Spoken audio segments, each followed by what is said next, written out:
I was like, I'm done. I quit. I'm done. And I'm saying this to myself, and I turn around and I see their 3 tiny little faces peeking through the banister, and I was like, I got to keep going. It's time to open your mind and expand your empire. You're listening to The Ted Huff Show. Join in for stories that embrace imperfections and become the inspiration you need to achieve true greatness in your life through actionable progress in the pursuit of self-discovery, self-improvement, and self-purpose. Where will your story take you? Now let's get it started with the man himself, your host, Ted Huff. Welcome to episode 18 of The Ted Huff Show. Today we have Amy Fabriziani on, a.k.a. Coach AFab. This wife and mother uses the pain of her childhood sexual abuse to fuel her passion for building better lives as a Beachbody coach. Amy has not only found her voice, but has also lost over 100 pounds on this journey so far. And in this episode, you will learn from her on what she does to keep moving forward every day. Your story is extremely inspiring, especially with me having a daughter, knowing that someone like yourself was able to be part of her life early on. For everybody that doesn't know, I was lucky enough to meet Amy when she was my daughter's kindergarten teacher. So we've known each other for quite some time, and we've seen each other's families grow. So it's been fantastic. Yes. So instead of going way back into that piece of it, let's talk to everybody, what you're doing now. And, you've made quite a bit of a transition over the last, what has it been, 2 years? Yeah, 2-3 years. Absolutely. It's been kind of, first of all, like nothing I ever thought what I'm doing. I was an elementary and special ed teacher. I thought I would do that for my whole life because that's what I always wanted to do. But now, I'm a mom of 3 kids. I have an amazing husband. We have 4 fur babies, our doggies. I am infatuated with dogs. I love dogs. But now I've transitioned from just, teaching to being able to really help people in an area that I struggled with my whole entire life, with lifestyle, fitness, and nutrition. And so I am a coach that helps people with weight loss, with doing meal planning and prepping, and basically getting their you-know-what together in terms of life. But at the same time, making themselves a priority, because sometimes we don't make ourselves a priority. And that's my goal, is to help people realize that it's okay to make yourself a priority, because when you pour into yourself, you can pour even more into others. So what was the thing that got you, because I know that you're now very, very active as a Beachbody coach. Mm-hmm. How did you get introduced to that? Because I know growing up, you did gymnastics and you did dance, and that's just how you had fun, right? Yes, I did. How did you transition? What was I always see the commercials, right, on TV late night going on. Yeah. I see lots of folks on the social medias talking about it. What was that point that you're like, maybe I should try this? Well, I mean, from middle school up until 3 years ago, food was always an issue. My weight was always an issue. Looking at myself in the mirror was an issue. But I had ended up tipping the scale. I'm 4'11" 3/4, and I was pushing over 225 pounds. And I had tried, basically everything. And when people are like, I've done everything and this and that, literally all of it, from surgery. I had tried lesbian surgery. From pills to all these other things, hypnosis, anything that would work. And one of my roommates from college, she had said that she was going to do this crazy P90X3 program when it came out with Tony Horton. And I, just like you, I had seen those crazy commercials late night, and I'm like, that's nuts. but I knew somehow, like, I knew I needed something that was absolutely crazy out of the box, and I needed to just get myself together because I was in a really dark place, even as a mom with 3 kids. And, you know, yes, we have like struggles and all that kind of stuff. Like, Well, you know, a lot does. of people does, like financials and all that kind of stuff, young family, all that. But I was literally like killing myself with food, and I had all these medical issues going on and stuff. And I said, I'm going to do this. And I saw my friend post that she was doing it, and she said, my cousin actually is a coach and she'll help you.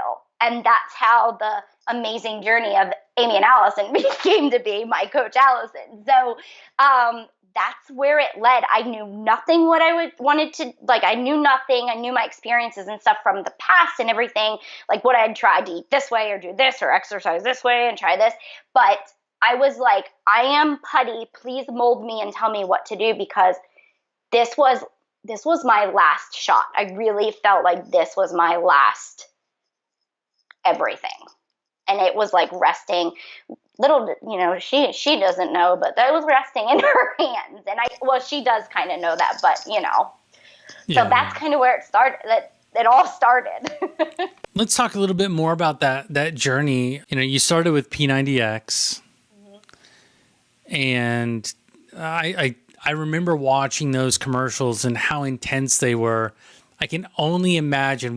Do you remember what your thought was after that first workout? Yes. Do you want to know what happened? Yes. I threw up. We were about maybe 10 minutes into it, and I remember looking at Justin, my husband, who has always been amazingly supportive with everything, and of course he was right beside me, and we were doing it, and we looked at each other, and it was like 2 minutes was the warm-up, right? And we were like, oh my gosh, that was just the warm-up? Like, we were like, no way, like, this dude's nuts. And he's like kind of quirky, but I love him so much, and the stuff he says, so wonderful. But I remember the kids, you know, they were younger at that point, and the 3 of them, they're like little stair steps anyway, but they were standing on the stairs, and they were peeking through like the little banisters, and they were watching mom and dad, because this was like foreign to them. They have not seen mom and dad work out in the living room. We took the couches and pushed everything to the side. We flipped the coffee table on the side so we had more room. And I went and I like leaned over, and I like, you know, was dry heaving, and I was like, I'm done. I quit. I'm done. And I'm saying this to myself, and I turn around and I see their 3 tiny little faces peeking through the banister, and I was like, I got to keep going. And they were like, Mommy, you're doing a good job. Go, Mommy. Go, Daddy. Go, Mommy. And I just turned That's around. awesome. That was like, it was perfect placement by the universe. Like, put the kids right there, keep on going. And I haven't stopped since. And it's just been something that, even when on those days that like you can't breathe and you're going to throw up and you're going to do this and you're ticked off because you let yourself get to that point, like, you just gotta, it's just tiny little steps. Keep going, keep going, keep going. And that's what happened the first workout, and we finished it. And the next day we came back for more because we're crazy, I guess. We're all a little bit of crazy. That's right. After coming back that next day and going at it again, did you do the crazy thing that everybody likes to do, is like all at once? Or did you do the exercise, then add the diet? Well, actually, so I started, and I ended up having to have a hysterectomy. Oh my goodness. Because it started to get a little, like, it was, you know, getting good. It was getting into the good part, and they were like, you know, let's just do this hysterectomy. And it was almost at the point that I was like, I don't know if I want to do this. You know, when that initial, like, the glitz and glamour and the honeymoon stage wears off of a fitness program and how you're eating and so everything. Within the first 5 minutes? Right. And they were like, you're going to have a hysterectomy. And so I had one, and I told my coach, I was like, literally, I can't do any kind of exercise. And so we focused more, you know, on the nutrition and everything. Mm-hmm. But I was I was half-assing it. I really wasn't, like all in on that point. But then 8 weeks, I had a heal time of 8 weeks, and then I went back hard. Like I went in that, like, you had to have this surgery, like that's it. All the surgeries, everything is behind you.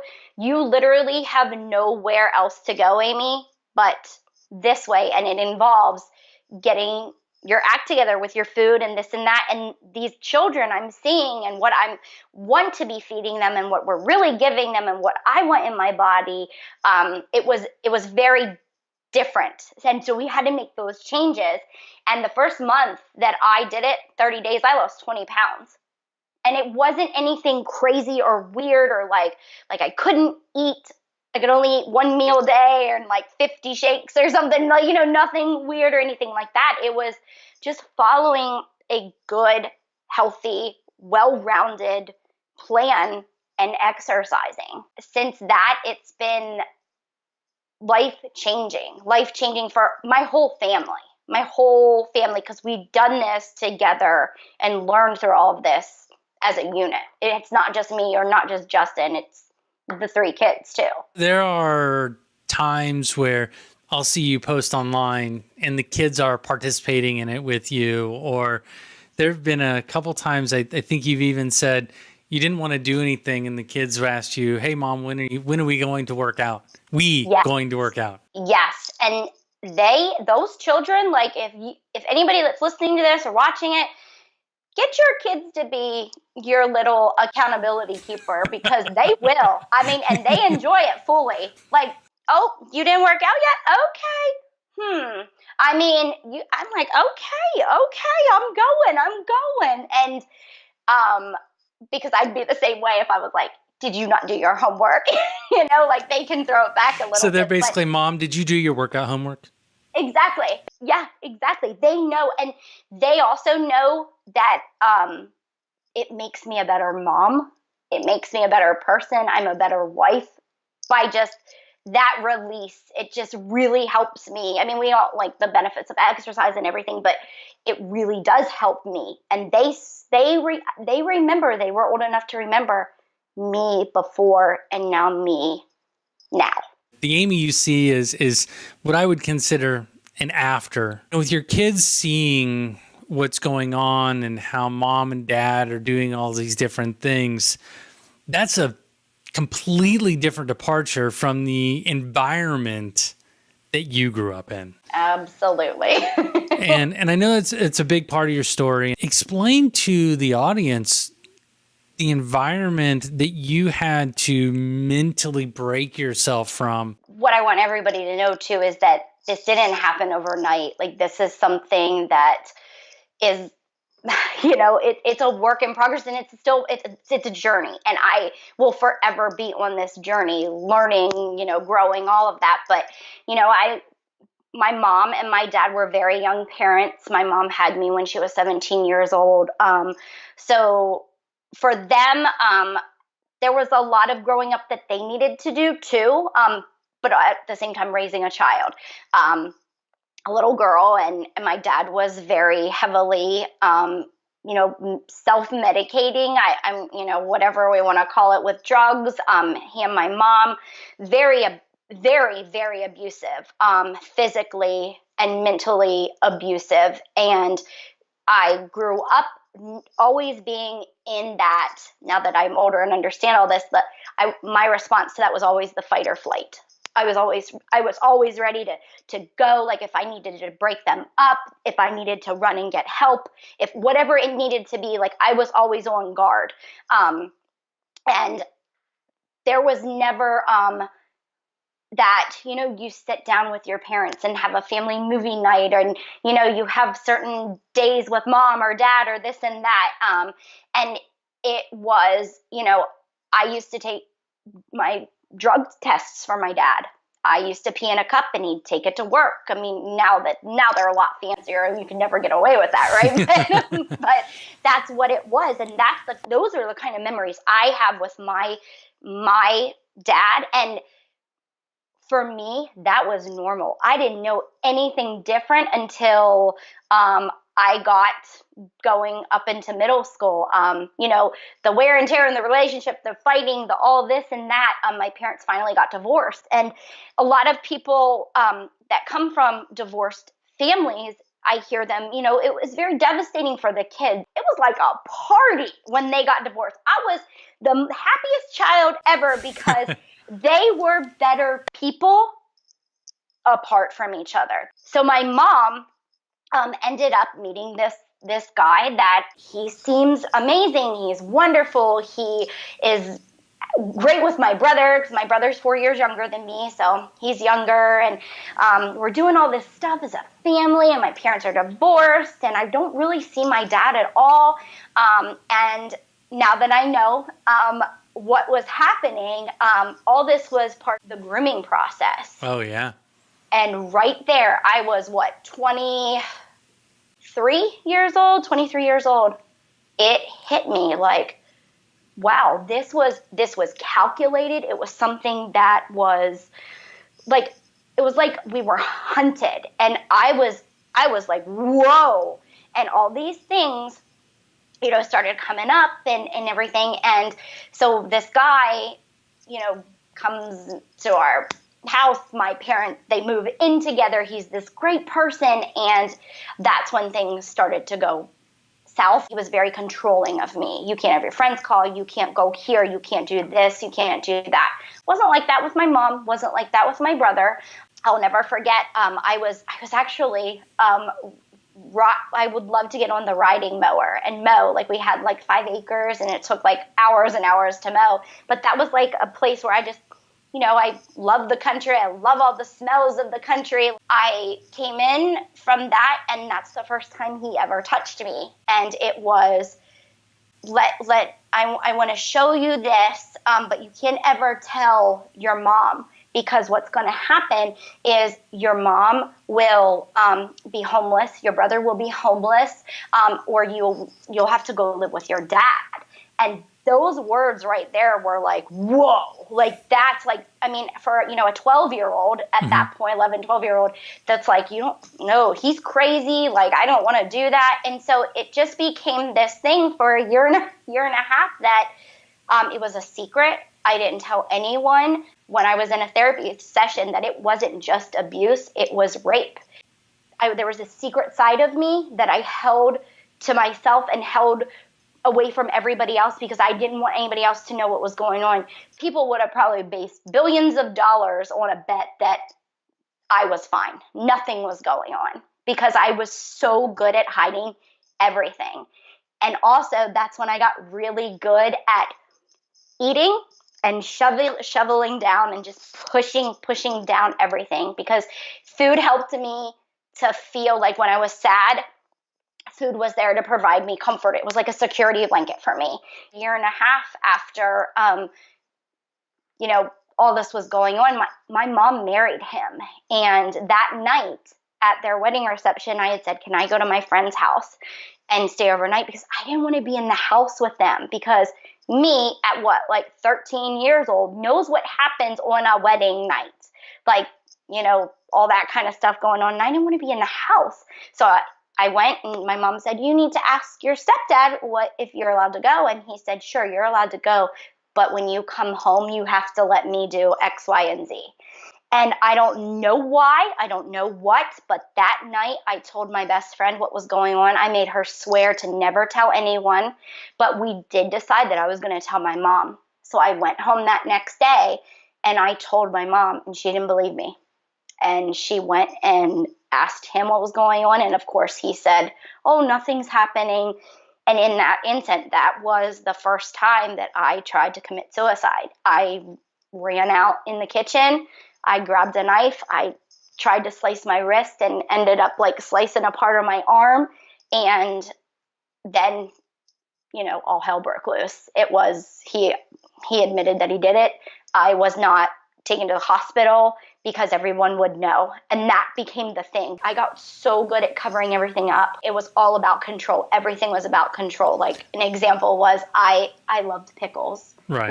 And I still love pickles. My mom wait a second. And you live really close to the Mount Olive. Mount Olive. Yes, I no, it's amazing, right? I'm like, oh, the big goals. But he would do stuff like my mom would buy it and he'd sit there and he'd eat all of them in front of me.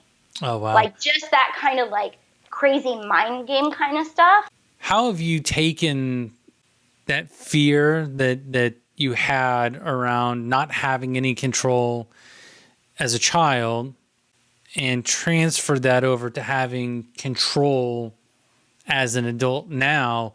And the funniest, this is what I find interesting, is that the thing that you used to find control in the past is the same thing that you're finding in your adult life as control, but they have completely different connotations. Yes. Different meanings. When did you realize that you were doing the same thing, but just for a different reason? Maybe 2 years ago. It was something that if it wasn't food, it was controlling my schedule for the day. I wanted to control everything, and I finally learned that I can only control the controllable. So, do you think the exercise has become more the comfort blanket, and the food is that reassurance? For me, exercise and being upstairs in the bonus room, that is our gym area, that is the place where I have worked through a whole lifetime of stuff in through workouts, through working out, through the sweat.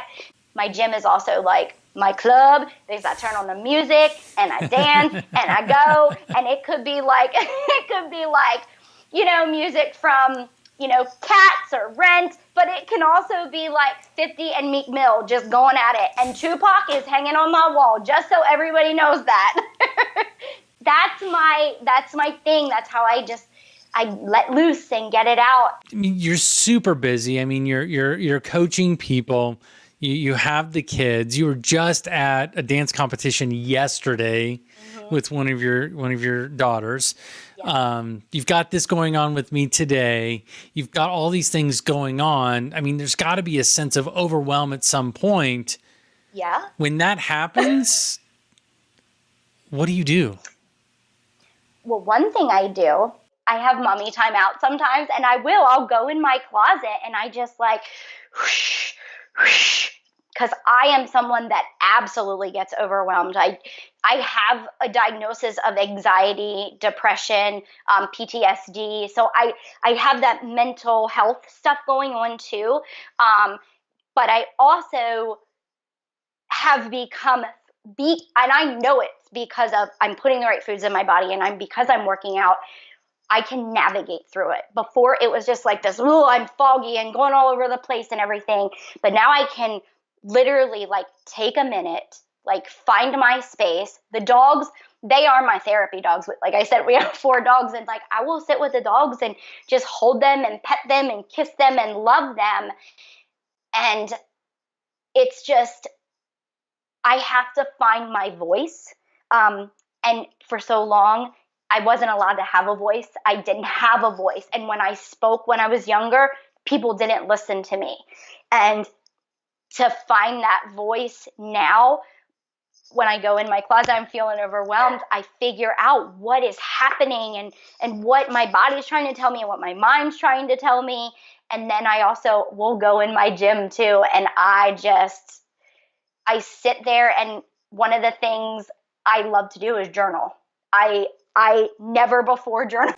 When did you start journaling? Probably about 2 years ago.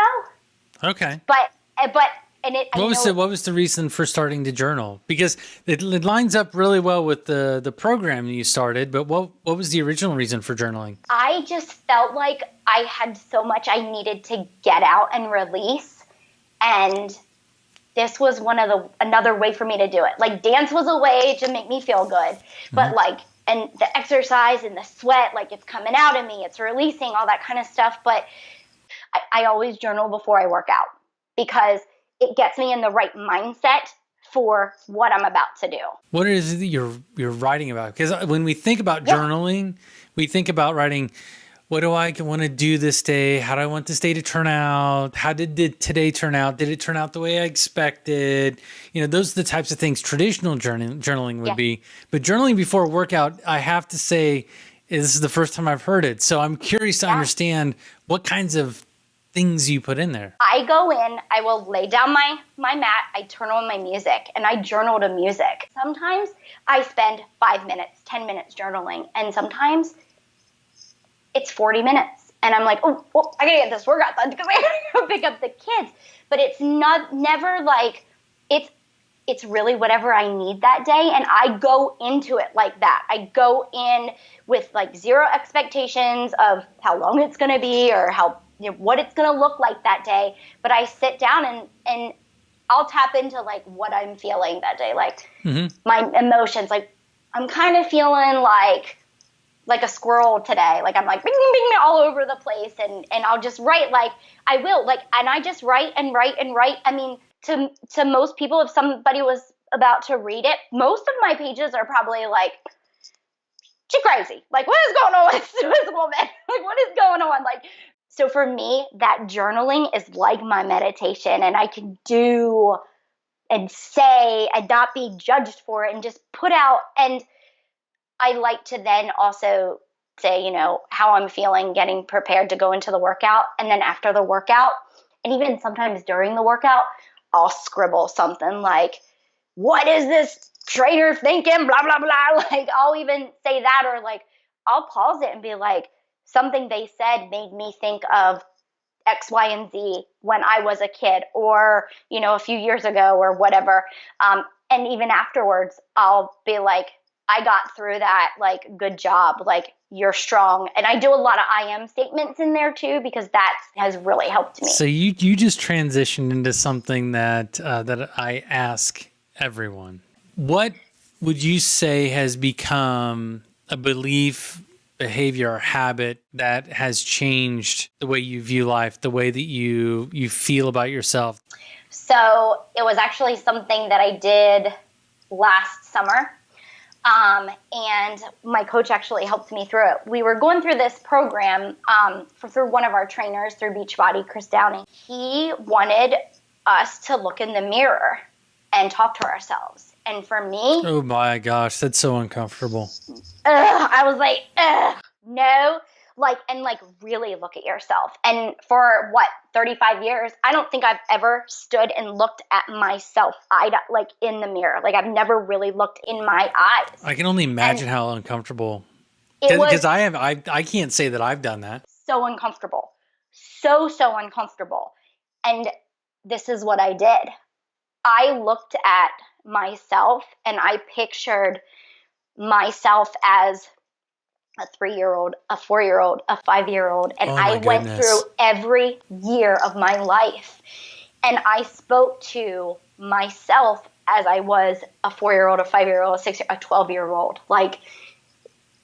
Like, you are beautiful.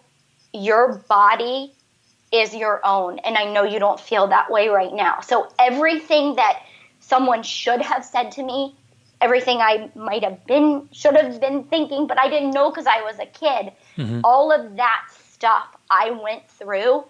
And you want to talk about healing? Like, that moment, it took me forever. And I was supposed to do it on a Monday. And I waited till the due date the next Monday to do it, because I was trying to emotionally prepare for all this, because I know it was all going to come out. And it was the most powerful thing I think I've ever done for myself, because now I get up every morning and I look at myself in the mirror and I say these things to me, and I look at my body, and I have scars, I have, stretch marks and all these different things, and they all tell a story. They are all a part of me. Like, I'm like a little tiger with all her stripes and scars from all my surgeries and everything, but that's me. Like, that tells a story. And before, I was really ashamed of it. Yeah. And now I'm like, nope. That was after my 3rd laparoscopy. Yeah, it was, because they couldn't find all the endometriosis, and I'm proud of that. All that kind of stuff. And I can't believe I went through my whole life, up until last summer or whatever, truly not loving myself. like truly, truly not knowing my worth, knowing my value. Because yes, with the, 100 pound of weight loss or whatever, like, yes, that's great. But what is really the most important thing is what's inside and in your head. And to be able to look at yourself and be proud of yourself and feel accomplished and just know that what you're doing, you're on the right path. Because when you grew up, you never knew what to do or say. It was always like, ugh, We hide from what we feel we really are a lot. Yes.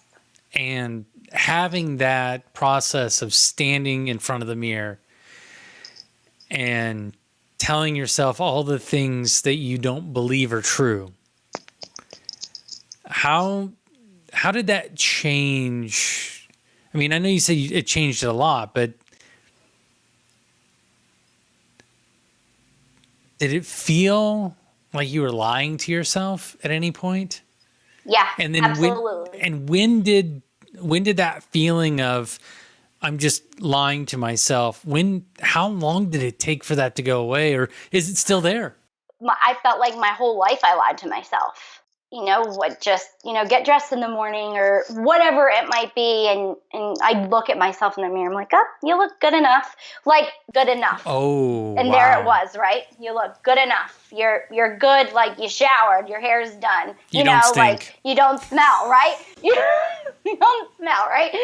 Not that smelly adult in carpool line, right?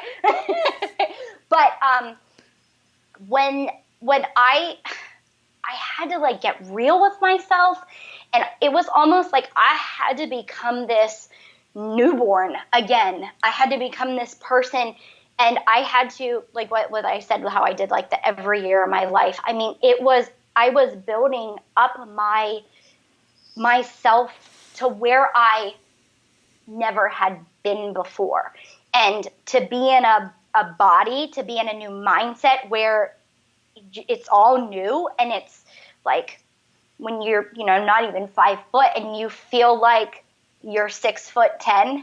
Even today, like I'll get up and I don't want to do my affirmations. Like, I don't want to stand there and say, I am a beautiful, strong woman. I am a good mother. There's still sometimes that negativity. I know that I have a purpose, and I know that if I don't do those kinds of things, I'm not only shortchanging myself, I can't be my best for everybody else or even myself. Do you still have those days where you get up in the morning, you walk into the bathroom, you take a shower, you get out of the shower, and you look in the mirror and you're like, oh. Yeah, I do. Oh, it's like in your mind, you're still 100 pounds heavier. Absolutely. I look at pictures of myself and I will say that's not what I saw myself as. To this day, sometimes I'll look in the mirror and it can go both ways. It can be like, oh, you're starting to get some sort of lines somewhere. Like, there are abs in there. You were born with them, baby. And then there's some days that it could be the very next day, and I'm like, oh, like, what's going on? Because what I used to do is I would let it ruin my whole day, and I would eat based on those feelings. Like, I'd come down, like, give me all the little Debbie Zebra cakes. Like, that was like my jam. Give me the whole 3-pound bag of gummy bears. Well, yes, no, Swedish fish. Oh, Swedish fish. Sorry, I couldn't remember which one it was. Sorry. More Swedish fish. It's like I gotta like stop myself. I have to be like, I have to, and that kind of is almost control. Like we talked about control earlier, but it's more of a control that I'm okay with having, like not being crazy to the point that I'm like, you need to get yourself together. You need to give yourself space, like give yourself some grace. Amy, with a lot of the things that you do, it's around fitness, exercise. You mentioned doing a lot of journaling. And I know you and I have talked about that taking the time to read books to help yourself reset that mindset to think of things a little bit differently is extremely important to you. What would you say the all-time book for you would be that when you feel out of balance, you rush right for? Oh my goodness. Probably, this was one of the first books that I ever read when I started reading, because I was not a reader before at all. And I try to do at least 10 minutes a day. This one is it has like a special place in my heart. It's called It Was Me All Along, and it's by Andy Mitchell. And that is my, like, when I'm really struggling with like my inside kind of stuff, that's my book. So when the inside dialogue starts to take over, that negative self-talk that we all have, that's the book that you go to. This is the book that when I have new clients, especially if they struggle with emotional eating and just the never not feeling good enough, and parents that they had like a tumultuous, like there's a lot of turmoil and stuff in their childhood, that's the book. That is the book. That's obviously not the only book that you go to. That's the one that has the most emotional support for you. But what other books do you see that have helped you along on your? My favorite book from 2018 is Rousey by Ronda Rousey. It's her book, her story. I absolutely love her because she's a fighter, and and not just the sense of when she steps in the octagon, like not just that, but throughout her whole life. There's a lot of things that people don't know about her, and that book is very much, I love that book. That's one of my favorites. And Girl Wash Your Face by Rachel Hollis is amazing. Absolutely amazing. I'm sure a lot of people have read that. And if they haven't, I always share it with them. I'm like, go get it. Go get the book. Go get the book. Another one for business-wise that I really like is The Energy Bus. And that's by John Gordon. And it's about just having the energy, and you're the driver of your bus. And if people get on with bad energy, bye. Awesome. And being okay with that, to tell them goodbye, because we always feel guilty and you always feel this and that. And that's something, just being strong in who you are. And I love that. I love that one too. You've given us a bunch of different things to think about. You've shared your journey. You've shared where you're at, the different things that trigger you, the way that you deal with a lot of things. For the audience, I'd like to leave them with 3 things that you've made non-negotiable in your life that help you through to keep going, to keep pushing towards a better you, a better wife, a better mother, a better friend, a better person in general. And I'd really love to understand, what are those 3 non-negotiables for you? Okay, so my first one is making yourself a priority. Like, that is my first one. And it's funny because anytime I used to list all this kind of stuff, like people would ask me, what's your top whatever? That would always be like number 10. Oh, wow. I mean, I knew it was important, and because I always felt guilty for saying that I was making myself a priority. I'm taking 30 minutes away from my children and family to exercise, or I'm, meal planning, or whatever it might be. But making yourself a priority and not apologizing for that. So I think that's my first one to tell everyone is to do that. That is a big piece that I love, how you gave examples of doing the workout, of prepping the meal. What other example would you, because I think a lot of people feel when they say make myself a priority, that's like ignore everybody else, ignore everything else, me. Yeah. But I think you hit on some, just help me understand a couple more things that you would consider making yourself a priority. With making yourself a priority, you need to plan that ish. Okay. You need to have your schedule of when your time is, and I do this every night before I go to bed. I I call it brain dumping, and I just everything that like needs to get done for the next day. I used to always like plan a week at a time. And yeah, we have a big monthly calendar of like the important stuff, like competitions and, this and all that stuff going on with school.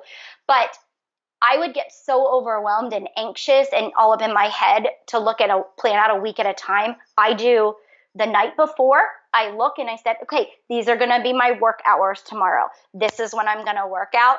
I have to leave at such and such time every day to go pick up the kids from school and take them. There's, fixed things in there. But then I can plan my day out and take with all the brain dump stuff, like there'll be things on there that can wait till Wednesday because there's something else that takes priority on Monday kind of thing. So I plan my schedule, but I do it the night before and follow it that next day because it's too much the other day. And I put myself in there, like self-care. I say this all the time, like self-care and shit, like not like going to the bathroom. Is that what you literally write in there? Self-care and shit? Yeah, like self-care and shit, like getting a shower, doing my hair, getting dressed the day, make the bed, like I put that time in there because if I don't, I will not take it for myself. I know that's has been my MO for like so long. So I schedule it, and that might overwhelm some people, but like I thrive on that. Like I like that kind of schedule, and it seems to really help the people that I've shared that with. You talked about making yourself a priority, and I interrupted you because I wanted to understand what you meant by making yourself a priority. What's another one? Y'all are going to be like, okay, I set SMART goals. I will be the first to tell you, I used to set goals all the time, but they were just something written on a piece of paper. Like there was no plan, there was no way to hold me accountable to hitting those goals, all that kind of stuff. So I go with a specific goal. So figure out like what your goal is, is it measurable? Well, how are you going to measure that you've lost 5 pounds or 10 pounds or whatever it is? Well, you put it in there by, using the tape measure, stepping on your scale, all that kind of stuff. Like, is it attainable? Like, if you say, I want to lose 5 pounds in one day, no. Like, unless you're probably going for like a colonic or something. I don't even know if that is possible because I've never done one of those. But it has to be attainable. It has to be something you can do, right? And then, is it realistic? And yes or no, whatever. And then the time, like set yourself a time that is going to challenge you, but it's not going to defeat you. You know what I mean? It's not going to be consuming. And then I take them and I reverse engineer them. You're just not like, I'm going to lose 5 pounds.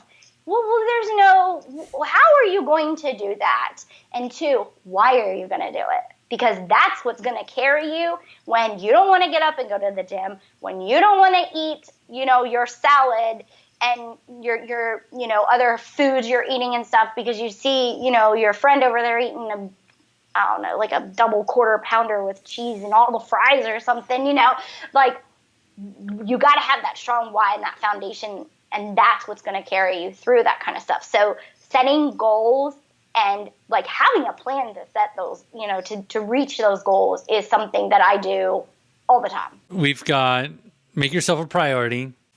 Set SMART goals. Mm-hmm. Last but not least. My last one is journaling.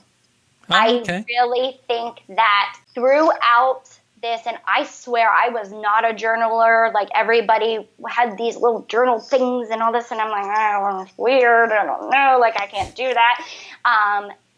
And find a way to journal that works for you. It doesn't have to be like when people think of journaling, the air quote, like you sit down and, figure out what maybe an area you need to grow in and just go to town with it and do it consistently every single day. Be consistent with it.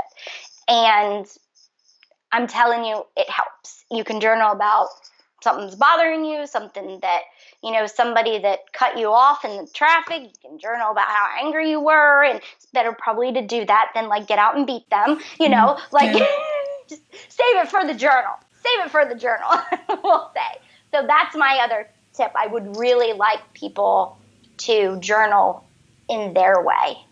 And heck, it might be even just talking, like a video journal, like getting on YouTube and just recording themselves or whatever. And just whatever it is, like getting it out is so helpful, whatever it might be. If someone wants to reach out to you to learn more about Amy, more about the Beachbody experience, what is the best way for people to reach you?